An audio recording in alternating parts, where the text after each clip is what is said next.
त्यांची सेवा करायला लागला आणि त्याच्या पुण्यप्रभावानं त्यांना एक मुलगा झाला. 5वीची पूजा असते, ती पूजा होती आणि तो उमऱ्यात बसलेला होता रात्री आणि त्याने सटवीला जाताना बघितलं आणि त्याला ती दिसली म्हणल्यावर त्याने विचारलं की तुम्ही कोण आहात आणि काय करून निघालेला आहात. तर तिला म्हटलं की ह्या मुलाचं ब्रह्मदेवाने जे भविष्य लिहिलं आहे कपाळावर ते वाचून मी निघालेले आहे. आता तू वाचून निघालायस तर मला काय आहे ते सांग. ते म्हणले सहसा मी ह्या गोष्टी कोणाला लीक करू शकत नाही, कॉन्फिडेन्शियल आहे, पण तुला मी दिसले याचा अर्थ मी तुला सांगू शकतो कारण मी सहसा कोणाला दिसतच नसतं. तुला दिसण्याचा अधिकार आहे म्हणल्यावर तुला ऐकण्याचा अधिकार प्राप्त होतो. तर त्याचं भविष्य असं आहे की ह्या मुलाच्या नशिबामध्ये फार मोठा ऐश्वर, धन, समृद्धी असं काही नाही. एक गाय आणि ताकाचा धंदा एवढ्या 2 गोष्टी याच्या नशिबामध्ये.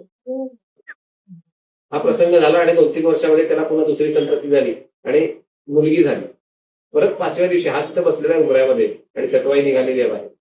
त्यानं बघितलं, त्यानं अडवलं, म्हणता हिचं काय लिहिलेलं आहे वाच सांग.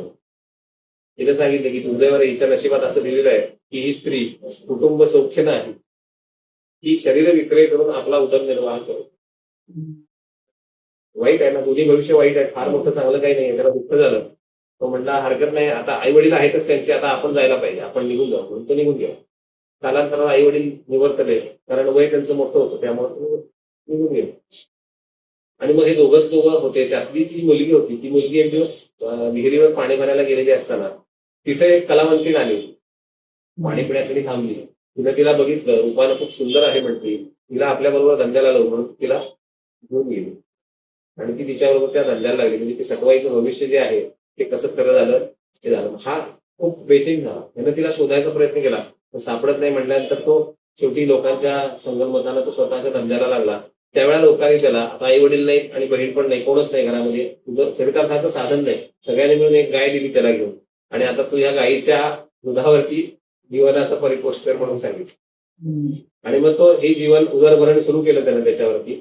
आणि मग नारायण फिरत फिरत फिरत जो होता, तो मुलगा जो होता त्याचा भाऊ, मानलेला भाऊ, तो कालांतरानं फिरत फिरत तिथं आला आणि त्यानं बघितलं की अरे आपल्या भावाचं काय झालं बघू. घरी आला आणि बघितलं तो एक गाय आणि ताकाचा धंदा. त्याला आठवलं की सटवाईने सांगितलेलं होतं, पण आपण ईश्वर भक्त आहोत किंवा भगवंताची आपल्यावर कृपा आहे तर ती त्याच्यावर सुद्धा व्हावी, ती कृपा पूर्ण झाली पाहिजे. म्हणून त्याने विचार केला आणि तो म्हणला राहूया आपण 2 दिवस. राहिला आणि नेमका अधिक महिना येत होता. अधिक महिना येतो त्याने सांगितले पहिला दिवस येईल अधिक महिन्याचा, त्या दिवशीची गाय आणि आतापर्यंत ताकाच्या धंद्यातून मिळालेले सगळे पैसे दान करू. मोठा भाऊ आहे, ओळख पटलेली आहे, त्यानं ऐकलं त्याचं. पहिल्या दिवशी दान करून टाकलं.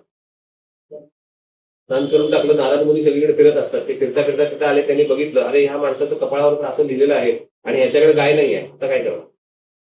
ते म्हटले वडिलांना जाऊन सांगितलं पाहिजे, नाहीतर फ्रॉड झाला म्हणते.